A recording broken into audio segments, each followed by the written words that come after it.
மூணாவது prostate health. Prostate அது ரொம்ப முக்கியம். ஒரு சின்ன கிளாண்டு.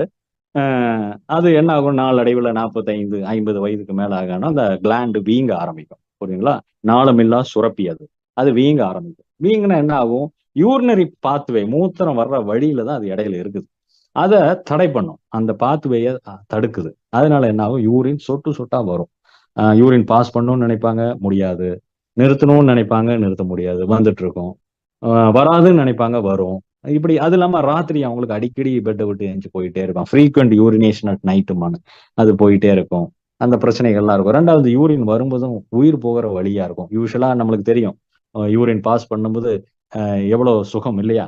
அந்த சுகம் போய் சுகம் இல்லாட்டாலும் பரவாயில்ல, பெயின்ஃபுல்லா இருப்பாங்க. அதே மாதிரி அவங்களுடைய இல்லற வாழ்க்கையும் பாத்தீங்கன்னா பெயின்ஃபுல்லா இருக்கும். அந்த விந்து வரும்போது கிடைக்கக்கூடிய சுகத்துக்கு பதிலா வேதனை, வலி தான் கொடுக்கும். அதுவும் பிரச்சனை. அதுல இருந்து என்ன பண்ணலாம், ஈஸியா வரும். ஏன்னா இந்த இந்த கிளாண்டு வீங்க காரணம் என்னன்னா, பல காரணங்கள் இருந்தாலும் முக்கியமான ஒரு காரணம், டெஸ்டோஸ்டெரான் லெவல் பாடியில கம்மி ஆயிடுச்சுன்னா கிளாண்டு வீங்க ஆரம்பிக்கும். புரியுங்களா? அப்ப நம்மளுக்கு டெஸ்டோஸ்டெரான் பூஸ்ட் பண்ணினால கிளாண்டு வீக்கத்தை கம்மி பண்ணும். அது மட்டும் இல்ல, சாப்பாமோட்டோ இருக்கிறதுனால, அதுல ஆன்டி இன்ஃபிளமேட்டரி ப்ராப்பர்ட்டி இருக்கிறதுனால, 2 வழியில வேலை செய்யறதுனால வேகமா ஒரே ஒரு 10 நாள் அதிகபட்சம் பாத்தீங்கன்னா அழகான ஒரு சொல்யூஷனை ப்ராஸ்டேட் ஹெல்த்துக்கு நம்மளால இந்த எலிக்சர் மிக்ஸ் மூலமா கொடுக்க முடியும். புரியுங்களா? இதை நீங்க கவனிக்காம விட்டுட்டீங்கன்னா ப்ராஸ்டேட்டிஸ் அப்படிங்கிற இன்ஃபெக்ஷன் ஆகும்.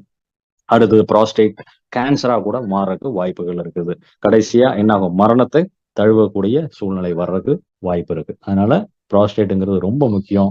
இன்னைக்கு அது ஒரு பெரிய பிரச்சனையாவும் இருக்குது. வெளியில தெரியறது இல்ல, ஆனா பெரிய ஒரு பிரச்சனை இந்தியாவில் இருக்குது. அது குறிப்பா தென்னகத்தில் இருக்கக்கூடிய ஆண்களுக்கு இந்த பிரச்சனை. ஏன் அப்படின்னா, 35-40 வயதுக்கு மேல சவுத் இந்தியன்ஸ் என்ன பண்றாங்கன்னா, அவங்களுடைய செக்ஷுவல் வாழ்க்கைய அல்லது அந்த இன்டர்கோர்ஸ், அந்த அந்த உறவை என்ன பண்றாங்கன்னா குறைக்கிறாங்க. புரியுதுங்களா? மிகவும் குறைக்கிறாங்க. அதுதான் ஸ்டாட்டிஸ்டிக்ஸ் என்ன, சவுத் இந்தியன்ஸ் குறிப்பா அவங்களுடைய 40 வயதுக்கு மேல 35 வயதுக்கு மேல, ஏன்னா பல காரணங்கள்னால, புரியுதுங்களா? ஒருவேளை ரொம்ப ரிலிஜியஸ், ரொம்ப மத நம்பிக்கை சார்ந்த அதிகமான சவுத் இந்தியன்ஸ் கொஞ்சம் அதிகமா இருக்கலாம், இல்லைன்னு சொல்ல, பல காரணங்களை சொல்றாங்க. இது ஒரு காரணம்ன்றாங்க. அதனால என்ன ஆகுதுன்னா, இந்த செக்ஷுவல் லைஃப் குறையறதுக்கு ஒரு காரணம்.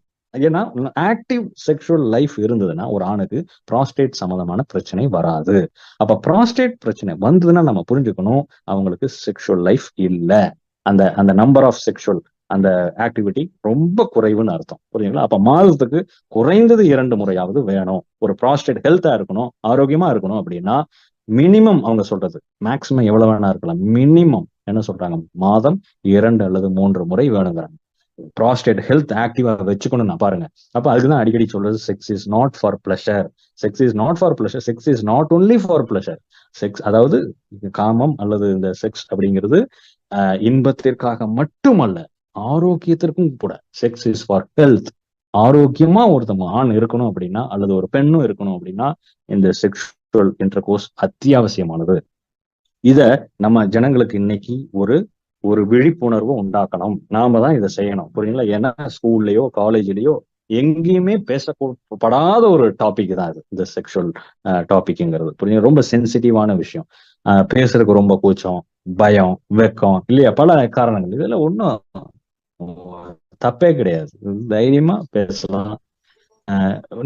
நம்மளுக்கு அந்த பிளாக் இருந்தா நம்ம பேச தயங்குவோம். ஆனா நீங்க உடைச்செறிஞ்சு பேசுங்க, ஆறு என்னைய எவ்வளவு அதிகமா பேச யாரும் சொல்லவும் மாட்டாங்க. புரியுங்களா? ஏன்னா இன்னைக்கு இருக்கக்கூடிய பிரச்சனைகள் இன்னைக்கு இருக்குது. ஓகே, அப்போ இந்த ப்ராஸ்டேட் ஹெல்த்ல இருந்து அழகா நம்ம ஒரு ரெமெடி எல்லாருக்குமே கொடுக்க முடியும். Elixir mix